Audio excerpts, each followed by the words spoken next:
Hello everybody and welcome back to Jigsaw Sea Stuff, and today the plane itself, in terms of the EasyGlider, is more or less finished. What we now need to be doing is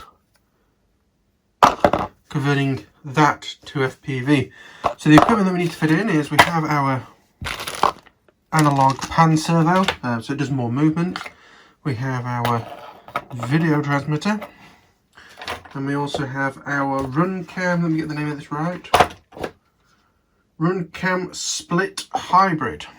So this is the one with the 4K and other lens. It'll do 4K at 30 or 2.7K at 60, so I'm probably going to run it at that 2.7K.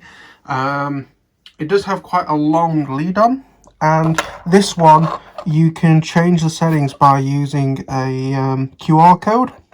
So this, unlike the run cam split I have in the Talon Pro or Mini Talon 2, if settings are wrong, like for example I probably wouldn't want to mount this upside down, I can change it with a barcode on my phone. Fingers crossed. I'm also at some point going to figure out how to take this connector off the board so I can get the wire through and then the board afterwards. If that's even going to be possible. Let me...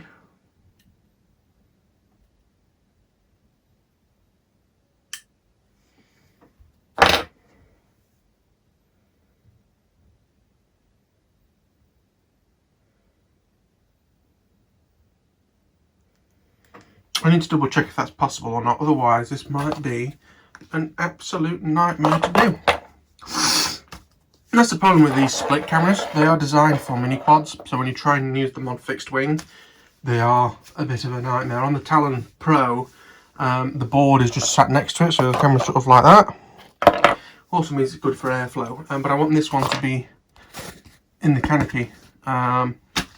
So yeah, we're going to have a look at that. The first thing I actually need to do though before we do that is I need to know, when I have the prop on the plane, how far up the canopy it goes. So I am going to be setting up our motor disable on the TX16. First time I've done it on this. So we will be back very shortly, but if you bear with me, we will get that started. Right, okay, so I'm in special functions on the radio. It's the same whether you're using a Radio Master style with a coloured screen, or if it's these, or if you're using like a Tyrannus with the older style, sort of dot matrix LED type thing. So all we need to do is go into special function 1. I've never actually done this before, so you're gonna have to bear with me. So we want switch F when it's up. No, we don't want switch F. We want switch G, because this radio has enough switches. So switch G. I want to override channel 3, which to me is throttle. Whatever channel your throttle is in is what you need to set it to. I'm 3 because I grew up with Futaba. And we're going to set our amount. So we're going to have the throttle all the way down, press and hold. I forgot it doesn't work like that, so you need to set it manually. So we're going to go to minus 100, which is throttle down. So when this switch here is all the way up, it has this set all the way to minus 100. So if we now go back to the monitor, so if we look, that isn't working. That's weird. Right, not the best tutorial. Let me see what I did wrong.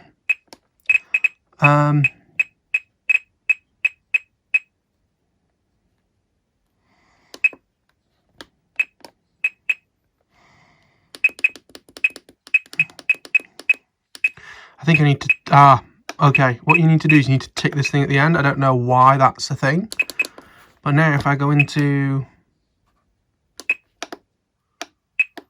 monitors, so the throttle now moves. As you can see, channel 3 there. If I then flick that switch, the red, which is the servo amount, stays the same.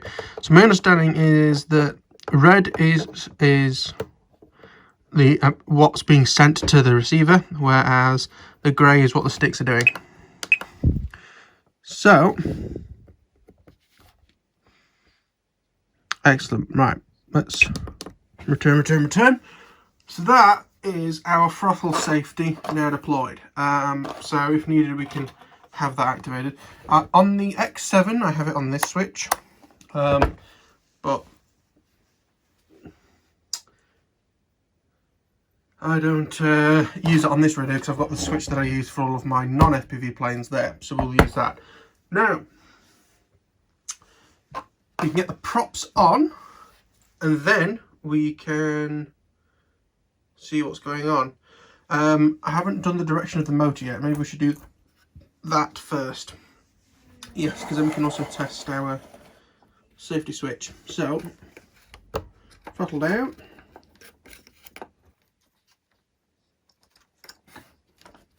Plug it in.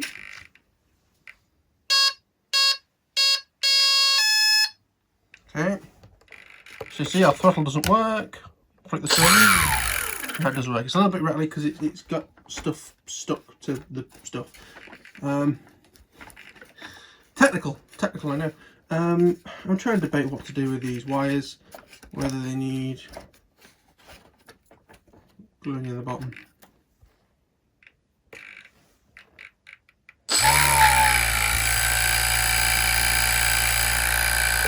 It's not hitting wires, it's just ever so slightly hitting a little bit of foam.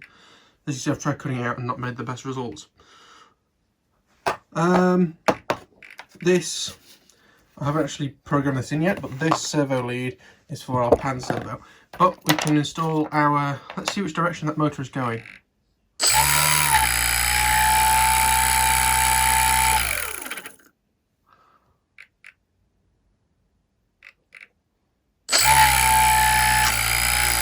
It's spinning that way, which is wrong. So if we now swap the red and the black,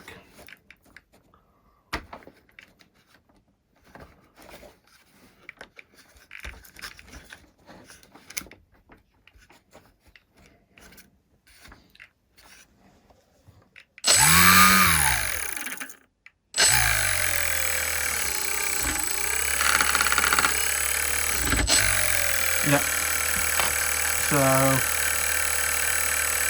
that is the right way. Excellent.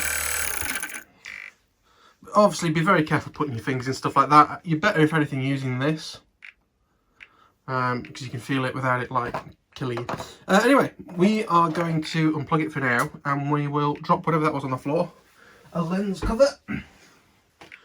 We can put the props on, and then we will have a look at where the FPV camera can go. Okay, so it's now a few days later. I had the problem of I couldn't find / I'd run out of these sort of resizing units. So it takes the smaller run cam stuff and makes them sort of the normal 1/3, I think it is, size. So I got one of those. I have modified it by cutting the top and the bottom. So we've now got this as a mount. It does point down slightly, but normally you want it pointing down, so that's not really a problem. Also, I'm not sure if I showed this in the last clip, but I did mark roughly where I'm going to put the servos, because there's plenty of room for the prop, and it's kind of up here, so there's plenty of room looking down. So I'm going to take our pan servo, which is this. It's going to point backwards, because like that. Or should I have it like that? No, I'm going to have it that way around. I don't mind seeing a bit of nose. Yeah, we'll assemble it like that. Although, like, you know, I really want that much nose showing. Where is that one? Oh, you know what? It's like,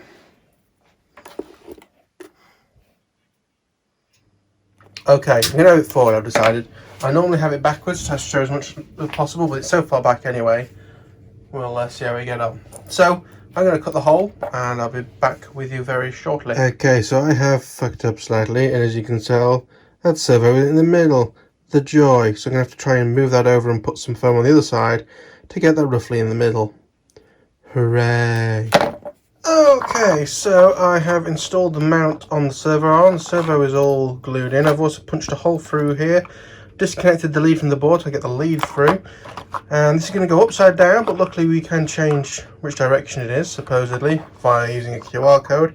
So now I'm just going to screw this in here, fingers crossed, with some gentle persuasion. That'll line up like those two holes there, just about. It is ever so slightly too wide, this frame, but we can just squeeze the frame together. So I'll get that bolted in and we'll see where we go from there. In terms of taking this off, you just literally pull the connector straight up and it'll come off. Once I'm happy it's in there, I may put a little bit of glue or tape or something over it to make sure it doesn't come out. But yeah, let's get that camera actually fitted in. Okay, so now it is time for some soldering. So we need to do a lot of things. So first things first, we're going to solder up a simple balance lead adapter. So I bought these from Hobby King ages ago. They just have a 3S JST lead. And I'm just going to solder it to a JST lead, but you know which one I mean. This is going to be slightly confusing.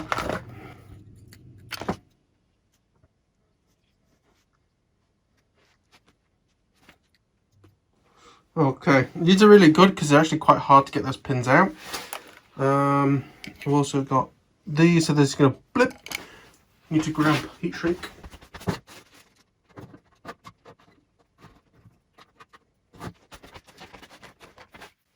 Okay, so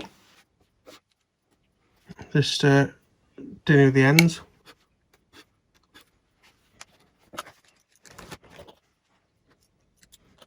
Okay, so I've got 2 little bits of heat shrink. We can now just get me slightly out of the camera range.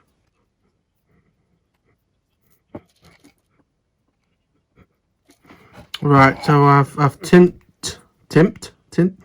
I don't know what word I mean.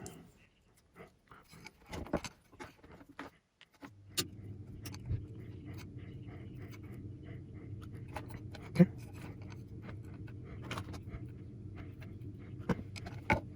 Okay, so that is heat shrink in the right place. Let's just get a little.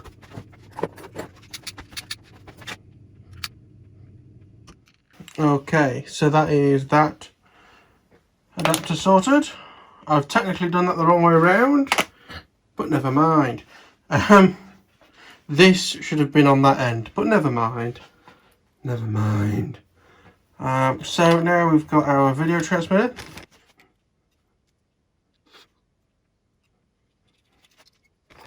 So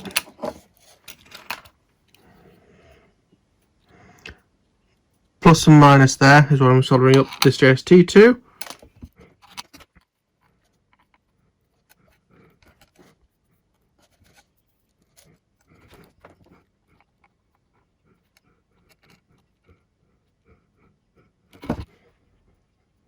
Okay, so that is power attached.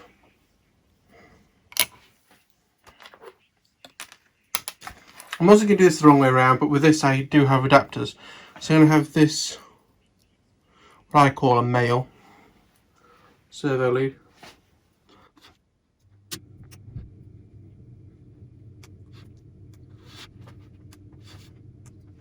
Okay.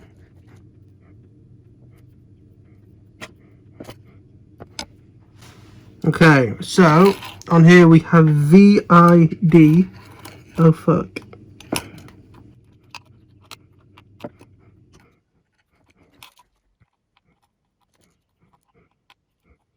So.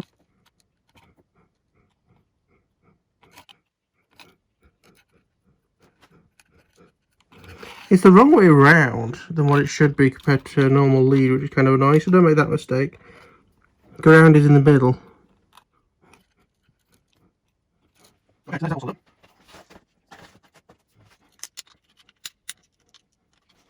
Okay, so now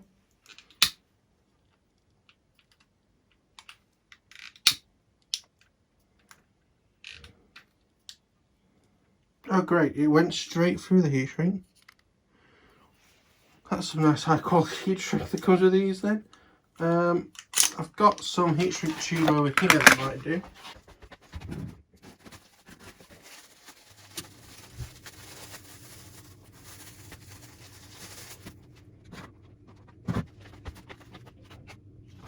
Right, got this off.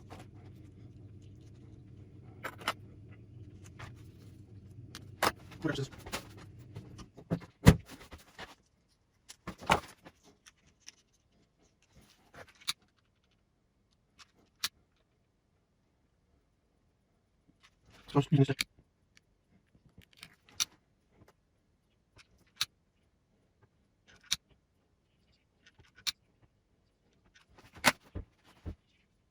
so that's how it looks. What I'm going to do is now just cut out the heat roller.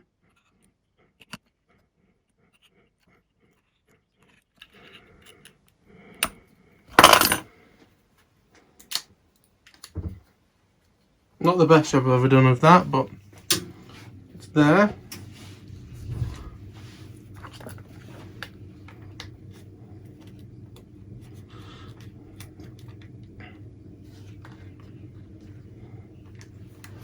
So now, have I done all of this that I need to do? No, we need to do the camera next.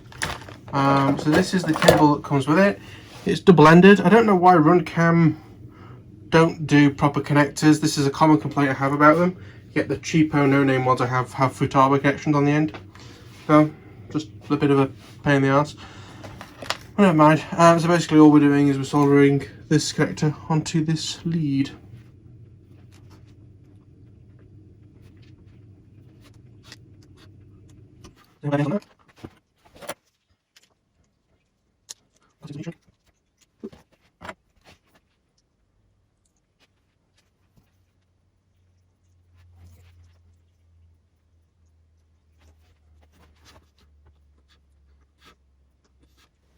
Right, so I've burned all the wires, so we're just going to what's the fuck with tint them all? No, not tint them all. What word am I looking for?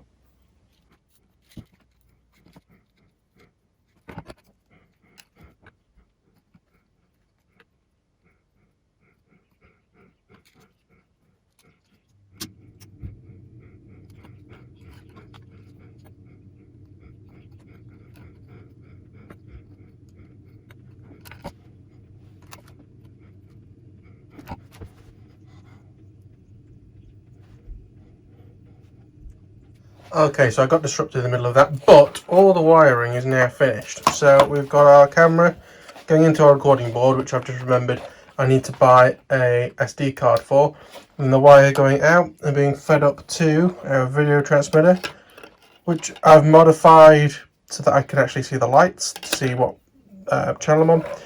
Because then I have the power lead coming down and going down to this balance plug, and then this cable is just for our pan servo. This all needs fixing in the canopy. I might cut a little bit of this canopy out to get the cables around a bit easier and tie wrap everything up, stick this, because I need to be able to get to the buttons, I believe, to set it recording. Fingers crossed, I can just have it set up so that it automatically starts recording when it's powered up. That would be great.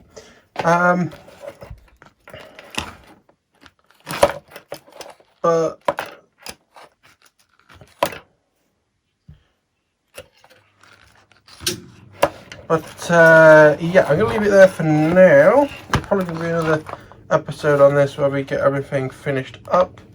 But I'm going to leave it for there for now due to the amount of time I have to spend editing the little soldering bit there. But yeah, thank you all for watching. I'll see you in the next one. Like if you like, subscribe if you're new, and if you have any questions, leave it below. And in the next video on this, we will be finishing this project off. How very exciting. I'll see you in the next one. Bye bye.